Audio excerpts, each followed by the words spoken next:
Est-ce que vous êtes dans la joie que je sois parmi vous? Amen.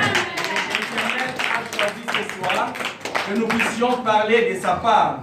Et à Kinshasa, je suis dans l'église Christ Vainqueur Tabernacle. C'est là que j'ai pris. Mon pasteur s'appelle le pasteur Nicolas Mwambaye.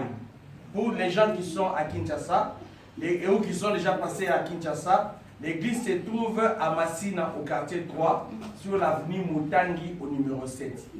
Je suis arrivé à cette ville, dans ce pays, le 24 juillet, et je suis arrivé à Cape Town le 30. Alors, j'ai prêché la semaine passée chez les pasteurs Zadio. Il y avait une grande connexion entre les pasteurs Gédéon et les pasteurs Zadio. Alors, le pasteur Zadio avait désiré que nous puissions aussi venir. Et nous savions que c'était un plan de Dieu. Rien n'arrive sans que Dieu en soit l'auteur. C'est pourquoi nous sommes venus ce soir de sa part pour vous transmettre les secrets de Dieu. Amen. Et aujourd'hui, nous allons parler avec vous sur un terme intitulé au chapitre 4e. De Timothée au chapitre 4e. Je vais tout lire et après on va continuer. C'est une très longue lecture. Vous savez, quand on lève les drapeaux d'un pays, ça signifie les couleurs de ce pays-là. Les couleurs d'une nation ont une très grande valeur. Et ces couleurs d'une nation sont les couleurs que l'on présente partout lorsqu'il y a des événements. Quand vous allez dans une compétition, on présente les couleurs de cette nation-là. Quand vous allez avant que une journée commence ou que la journée ne se termine, on lève toujours les couleurs de cette nation-là. Et devant les couleurs d'une nation, tout le monde est respectueux. Pourquoi? Parce que c'est le symbole de cette nation-là. Et aujourd'hui, là, nous, quand nous sommes devant notre nation, nous sommes appelés à lever les couleurs de notre nation. C'est les couleurs de notre nation, c'est la parole de Dieu. Voilà pourquoi tout le monde s'élève devant la parole de Dieu. Et nous nous levons en révérence. Parce que c'est la parole qui est au-dessus de tous. Et vous savez que c'est la parole qui a créé ce monde. Vous savez que c'est la parole qui agit. Et vous savez que c'est la parole qui donne le power en toutes choses, n'est-ce pas?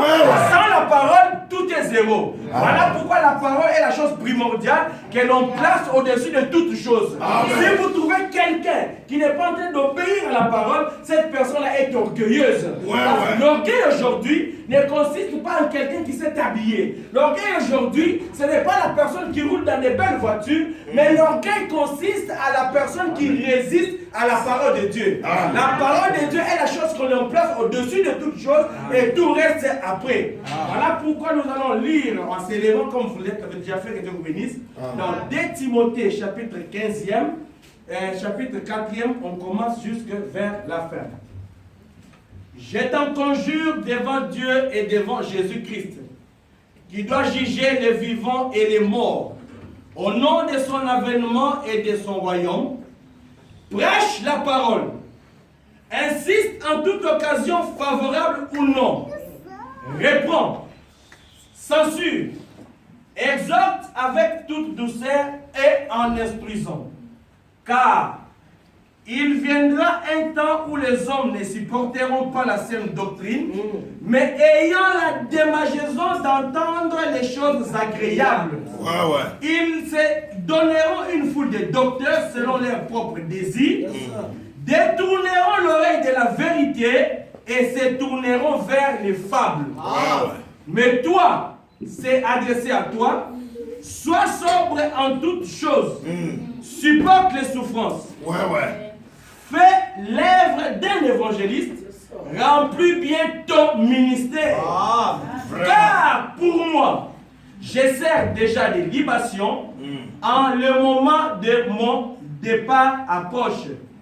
J'ai combattu le bon combat, j'ai achevé la course, j'ai gardé la foi. Désormais la couronne de justice m'est réservée. Le Seigneur, le seul juste juge, me la donnera dans ce jour-là, et non seulement à moi, mais à qui encore? Mais encore à tous ceux qui auront aimé son avènement. Est-ce que vous aimez l'avènement du Seigneur? Est-ce que vous aimez l'avènement du Seigneur? Voici pourquoi, si vous aimez l'avènement du Seigneur, tous ceux qui auront aimé l'avènement du Seigneur, la couronne vous est réservée. viens au plus tôt vers moi, car Démas m'a abandonné. Par amour pour les siècles présents, et il est parti pour Thessalonique. Crescens est allé en Galatie, Tite est allé en Delmas. Luc seul est avec moi. Prends Marc et amène-le avec toi, car il m'est utile pour les ministères. J'ai envoyé Tychique à Éphèse. Quand tu viendras, apporte les manteaux que j'ai laissés à Troas, chez Carpus, et les livres, surtout les parchemins. Alexandre le forgeron m'a fait beaucoup de mal. Le Seigneur lui rendra selon ses œuvres. Garde-toi aussi de lui, car il est fortement opposé à nos paroles. Dans ma première défense, personne ne m'a assisté, mais tous m'ont abandonné, que cela ne leur soit point imputé. Que Dieu vous bénisse. Je vais vous mettre, mes chers bien-aimés. Nous allons parler ce soir de la part du Seigneur. Vous savez, mes bien-aimés frères et sœurs, c'est un grand privilège pour nous et un grand moment de joie. Amen. Parce que la Bible dit, je suis dans la joie quand on me dit, allons dans la maison de l'Éternel. Pourquoi je suis dans la joie quand on me dit, allons dans la maison de l'Éternel? Parce que dans la maison de l'Éternel, c'est là que se trouve mon trésor. Dans la maison de l'Éternel, c'est là que je vais pour être entraîné. Dans la maison de l'Éternel, c'est là que je vais pour faire des exercices. Vous savez, on ne va jamais au combat, on ne va jamais à la guerre si on n'a jamais été enrôlé d'abord. Il faut d'abord commencer à être enrôlé et après l'enrôlement, qu'est-ce qui suit? Après l'enrôlement, ce qui suit, c'est aller maintenant faire des exercices, aller faire des entraînements, de telle sorte que devant le combat, devant l'ennemi, vous soyez efficace, vous puissiez savoir comment contourner et pouvoir remporter la victoire. Et le lien d'entraînement, pour tout chrétien, c'est un moment réuni comme celui-ci. C'est dans la maison de l'Éternel que l'on sait avoir toutes les armes qu'il faut pour combattre contre l'ennemi. Vous êtes d'accord avec moi? Voilà pourquoi je suis dans la joie quand on me dit allons dans la maison de l'Éternel. Mais dans la maison de l'Éternel, qu'est-ce que je vais y faire? Je viens parce que moi-même, je suis une machine. Je suis un appareil. Vous savez, quand on est devant une radio, la radio sert à émettre des sons. La radio sert à donner des informations. Mais si la radio ne sait plus communiquer l'information, si la radio ne sait plus donner un son, cela veut dire que cette radio a quoi? Un problème. Et lorsque la radio a un problème, qu'est-ce qu'il faut? Il faut vite appeler un réparateur. Le réparateur va venir pour commencer à ouvrir. Le réparateur ne va pas ouvrir avec ses mains. Le réparateur ne va pas ouvrir avec les pieds. Mais le réparateur va ouvrir le tournevis. Le tournevis que ce soit, c'est la parole de Dieu. La parole de Dieu doit te pénétrer. Aller jusqu'à la jointure de moi le prière, de telle sorte que tu puisses être comme un océan. Vous connaissez l'océan? L'océan ne supporte pas quelque chose de négatif. L'océan ne supporte jamais quelque chose de sale. Lorsque la saleté entre dans l'océan, il y a les vagues qui viennent. Et ces vagues-là sont appelées à expulser tout ce qui est sale de l'océan.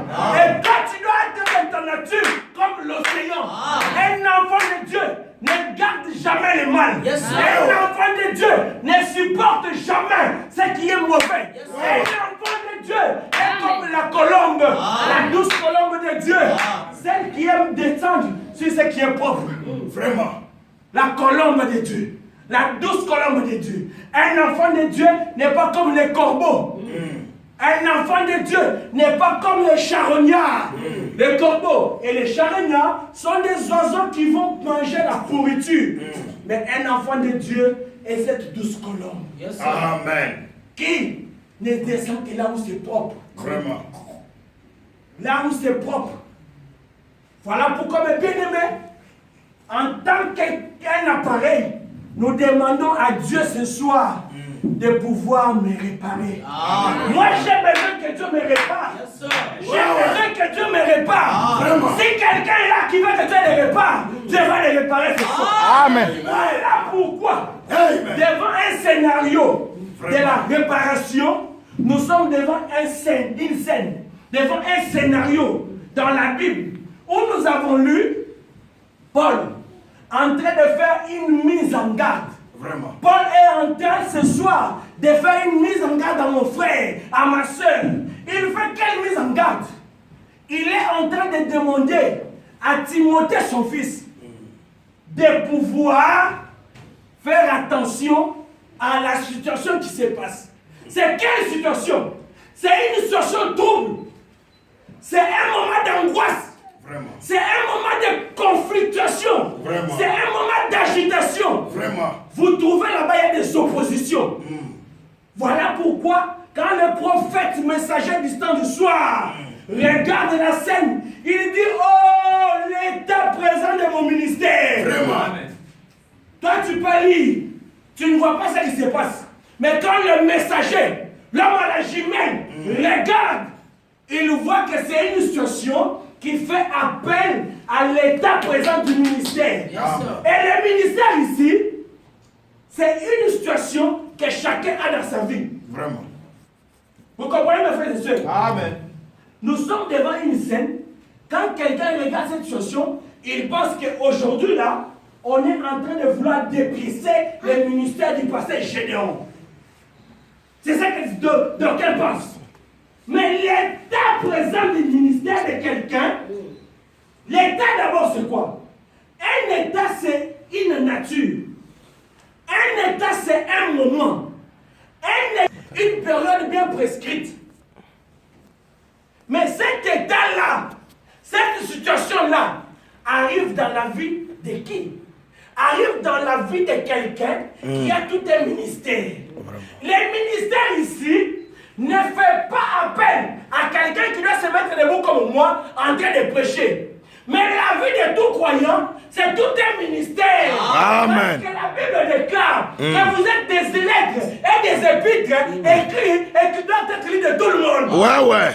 Mais là, dans ton ministère, dans la vie que tu mènes, est-ce que cette vie, est-ce que ton ministère là, à quel niveau tu es? Vraiment. Moi, je ne veux pas répondre. Je serais un aventurier si je me mets ici et commençais à répondre à la situation de tout un chacun. Ici, Paul dit que nous sommes devant un moment où Alexandre le forgeron a fait quoi? M'a abandonné. Démas est parti. Mais qui était Paul? C'est là que la question se pose. Qui était Paul? Paul, c'était un serviteur de Dieu. Paul, c'était une référence. Paul, c'était un monument que Dieu avait placé pour commencer la première église. Amen. Et comme Dieu l'avait placé pour commencer la première église, Dieu l'avait outillé. Dieu lui avait donné tout ce qui était la volonté de Dieu pour ces jours-là. Amen.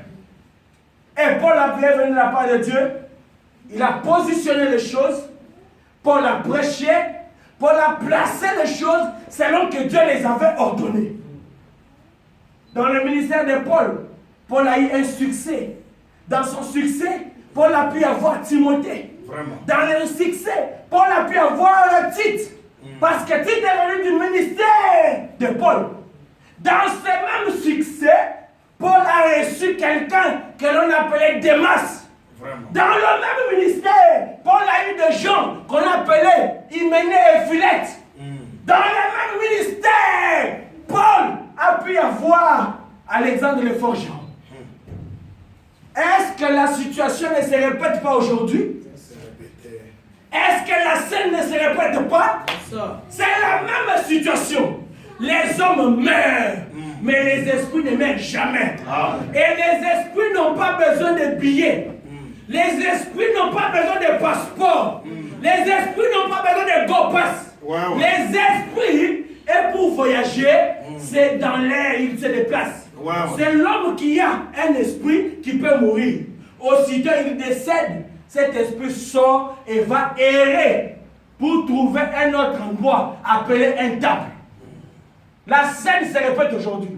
Nous sommes devant un moment, devant une situation où nous avons trouvé des gens aujourd'hui en train de parler, en train de crier.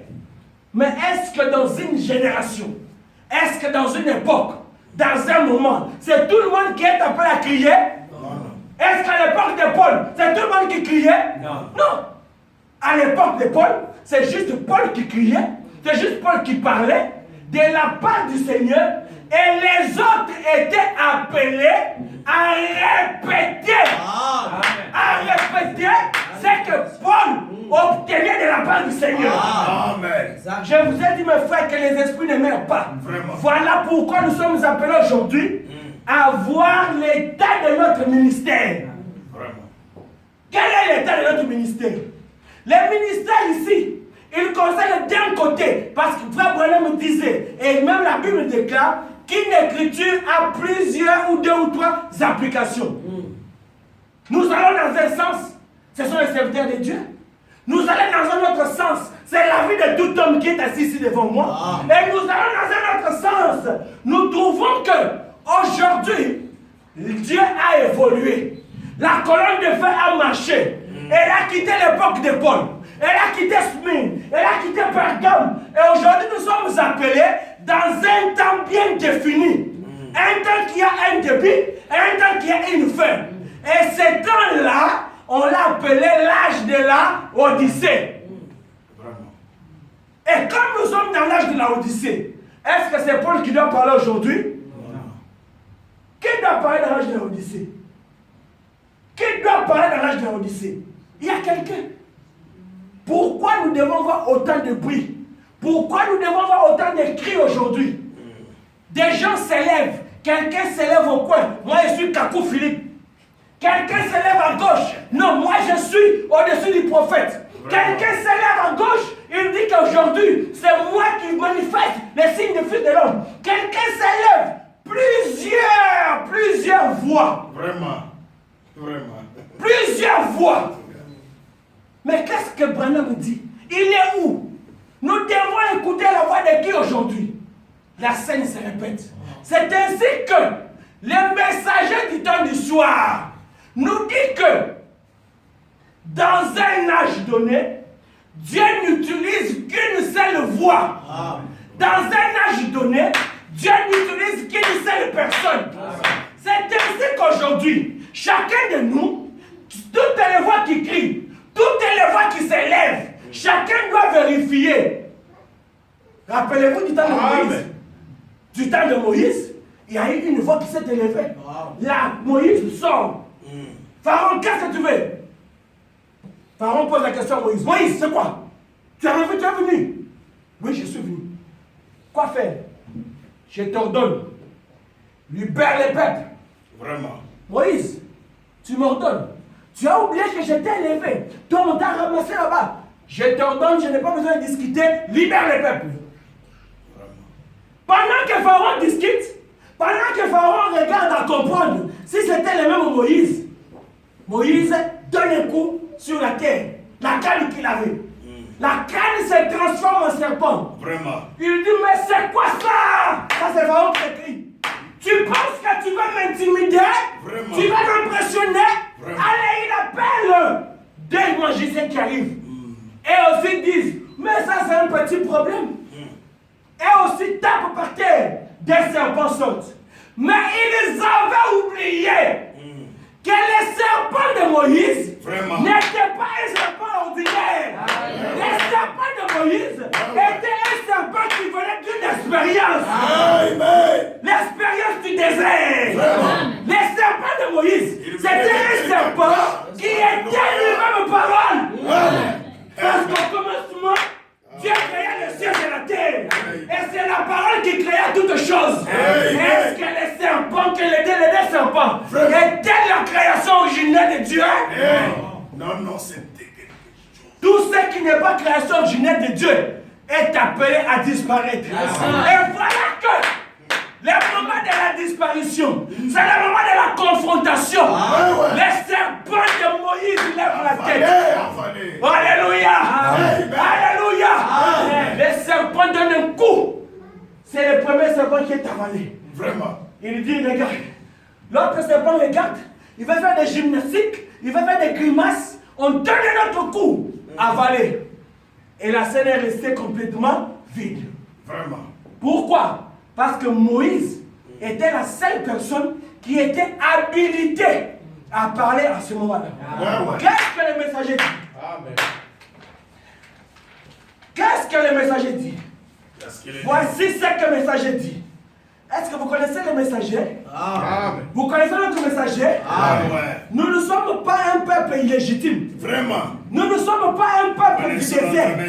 Mais nous connaissons notre Père. Amen. Nous avons un Père. Tout enfant, dans la vie, il y a des enfants qu'on appelle des enfants adoptifs. Il y a des enfants qui ont leur père et des enfants bâtards. C'est un enfant bâtard qui est en difficulté de détecter qui est son père. Un enfant bâtard appelle tout le monde papa. Même pour 2 minutes, un papa, ceux qui vient, il parle avec maman, il donne un peu de maison là-bas. Papa, papa. Il sort. Même si c'était un oncle qui venait, s'ils sont seulement assis à terre d'échanger, il dit bonjour papa. Bonjour papa. Vraiment. Et celui-là, comme il est dans l'hésitation, il ne sait pas s'il est père ou il n'est pas père. Il dit oui, bonjour. Si c'est moi, je n'accepte pas. Je te dirai, je ne suis pas ton père.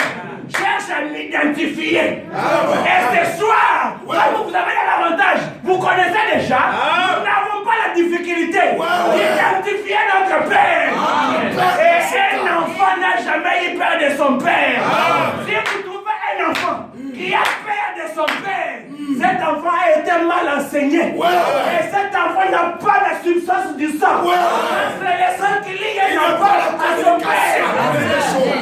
C'est une vérité, mon bien-aimé. Qu'est-ce que notre père dit? Nous sommes dans les rois rejetés. Aujourd'hui, beaucoup de bruit. Tout le monde veut parler. Tout le monde veut élever sa voix. Mais c'est quoi? Qui a le droit de parler aujourd'hui? Vraiment. Qui a le droit de parler? Qui est notre Zorobabel? En tout cas. Vous connaissez Zorobabel? Zorobabel, c'est la personne qui venait quand il y a des agitations, quand il y a des troubles. Lui est là. Appelez. Qui doit venir, c'est Zorobabel.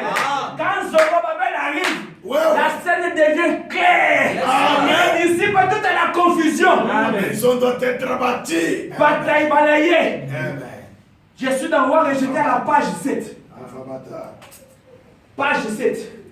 Il dit ceci. C'était une époque qui était comme toutes les autres époques. Vous suivez? Amen. Nous sommes dans les rois rejetés. Une scène se passe entre le peuple d'Israël et Samuel. Le peuple va auprès de Samuel. Samuel, en tout cas, nous avons eu le temps de sillonner. J'ai voyagé, j'étais en Afrique du Sud. Moi, j'ai voyagé, j'étais à Djobourg, j'étais à Cape Town, je suis même allé à Durban. Mais quand je suis arrivé là-bas, j'ai trouvé que les gens ont une certaine façon de vivre. Dieu regarde, il dit, c'était une époque qui était comme toutes les autres époques. Vraiment. Il n'y avait pas de fanfare qui pouvaient sillonner pour faire la différence. Parce que les gens qui ont des fanfares roulent. Ils circulent la route en train de faire des bruits. Mais c'était une époque normale. Dans cette époque normale-là, écoutez, les gens n'ont jamais voulu que Dieu les conduise. Vraiment. C'est comme aujourd'hui. Un message est sorti ici. Parce que chacun est sur sa propre voie. Vraiment. Chacun est sur son propre chemin. Mais Dieu, lui, a toujours voulu qu'il conduise son peuple. Dieu a toujours voulu qu'il conduise son enfant. Vraiment. Sinon, tu es un enfant rebelle. Un enfant bâtard, un enfant. Tu es un enfant illégitime. Vraiment. Si tu ne connais pas que c'est le soir qui détermine tes origines. Et c'est pour que le soir détermine tes origines, reconnaissent leur père. Nous ne devons pas avoir beaucoup de bruit, déranger à tout moment, même quand on est en train de dormir, des bruits, même quand on est en train de se reposer, des bruits. Non! Un enfant de Dieu est censé se réveiller est censé réagir quand son père parle. Et c'est quand le père parle que la forêt est calme. Parce que c'est le lion qui a rougi. Ils veulent être conduits à leur manière à eux. Ça, c'est contre la volonté de Dieu. Vraiment. Dieu n'aime jamais que son peuple se conduise à sa manière. Notre histoire ce matin, quand vous rentrerez chez vous, ce serait bien que vous puissiez la lire. Mais les gens en étaient arrivés au point où ils voulaient modifier le programme de Dieu. Vraiment. Vous me suivez? Ouais. Les gens étaient en arrivé au point où ils voulaient modifier ce programme-là. Vraiment. Ils avaient observé les Philistins. Ils avaient observé les Amalékites. Vraiment. C'est clair que celui qui voit la nudité d'une autre personne est sous une malédiction. Et toutes les personnes qui vont lorgner, qui vont observer, sont des personnes qui reçoivent toujours ce qui n'est pas la volonté de Dieu. Pourquoi vous allez au lorgner? Pourquoi vous allez regarder les Philistins? Pourquoi vous allez regarder les Amalékites? La Bible vous demande, Dieu vous demande de rester sous son programme. Dieu ne vous demande pas de modifier son programme. Ouais. On ne modifie pas vraiment. Ne modifiez pas le programme de Dieu. Écoutez. Et ils avaient vu qu'eux avaient des rois qui régnaient sur eux, qui les gouvernaient, qui les guidaient, qui les conduisaient, et ainsi de suite. Et il semblait donc qu'Israël voulait prendre exemple sur ces rois et sur ces peuples-là. Vraiment. Ce soir, mon frère bien-aimé, ma soeur bien-aimée, tu es sur une mauvaise pente. Tu es sur un terrain glissant en cherchant à prendre ta propre voie. Vraiment. Tu es un peuple de Dieu. Tu dois observer l'état de ton ministère. Et lorsque tu observes l'état de ton ministère doit te ramener à ce que le programme de Dieu aujourd'hui a établi. Et le programme de Dieu, les conseils de Dieu ne nous sont pas venus par un autre homme. Les conseils de Dieu nous sont venus par un Moïse. Et nous devons remplacer X par sa valeur. Ouais. Vous êtes là? Nous devons remplacer X par sa valeur. C'est une équation. Vraiment. Nous devons connaître quel est notre Moïse aujourd'hui. Vraiment. Moïse est venu, seul Dieu pouvait travailler avec Moïse. Et quand Moïse part, est-ce que Moïse est décédé? Oui, comme les gens du monde. Vraiment. Tu me suis? Ouais. Ça n'a jamais été l'intention de Dieu. Vraiment. Mon frère, ma soeur, je voudrais que ce soir, tu puisses me saisir avec les termes que j'utilise. Branham me dit, c'est lui notre père. Quand Branham me parle, nous sommes tous censés de nous taire. Écouter l'instruction en silence, la mettre en pratique. Quand Branham me parle, même si Aaron venait,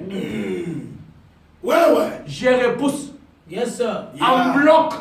Sans faire beaucoup de bruit, calmement, je soulève tout ce qu'Aaron a dit. Je vais avec vous vers la poubelle, sans discuter. Je jette là-bas. Regarde ce que Moïse a dit. Moïse parle. Aaron vient aussi parler. J'ai jamais vu. Ça n'a jamais été l'intention de Dieu. L'intention de Dieu. Jamais.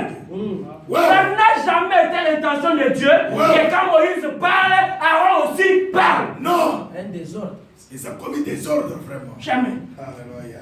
Alors, tous ces voix-là, tous ces bruits que nous entendons aujourd'hui, moi je suis. Toi, prophète. Tu connais le prophète? Tu connais le prophète? En tout cas. Toi, tu vas te comparer. Vraiment. Tu vas t'approcher. Il y avait mis le coudé. Il y avait mis le coudé entre l'arche et le peuple. Mais le coudé. J'allais s'approcher pas de là. Est-ce qu'on s'approchait de là où il y avait les temples? Non. Les sacerdoces. On va s'approcher. Mais le coudé. Je t'appelle ce soir. Invite cet homme-là qui fait des bruits, qui parle à des hommes de cette terre. Car si même tu touchais temple. Tu sais les foudroyer? C'est place qui est mort. Tu sèches? Avez-vous entendu l'histoire d'Ananias et Saphira? Hein? Est-ce qu'il a eu besoin de quelques minutes? Non, il y a les après. Ramasser. Vraiment. Et on est allé jeter. Ne joue pas. Dieu dit ça n'a jamais été l'intention de Dieu. À aucune époque que son peuple agisse comme les gens du monde. Si tu veux que Moïse parle, tais-toi et écoute-les en silence. Quand Moïse parle, qui est Branham aujourd'hui, je n'ai pas honte de dire que Branham est mon père. Je n'ai pas honte de dire que Branham est mon messager prophète. Je n'ai pas honte de dire que Branham est le pasteur de cet âge. Je n'ai jamais vu un pasteur comparable à Branham. Je n'ai jamais vu. Le plus grand pasteur de l'âge, c'est William Marion Branham. C'est mon pasteur. C'est ton pasteur. C'est le pasteur de Gédéon. C'est le pasteur de Barouti. C'est le pasteur de Dioka. C'est le pasteur de Nicolas. C'est le pasteur de Franck. C'est le pasteur de Kakou. C'est le pasteur. Simplement Moïse et les autres personnes, en commençant par le tout premier de tous, après Moïse, jusqu'au plus cadet. Tout le monde est auxiliaire. Branham dit même quelque part que ce sont des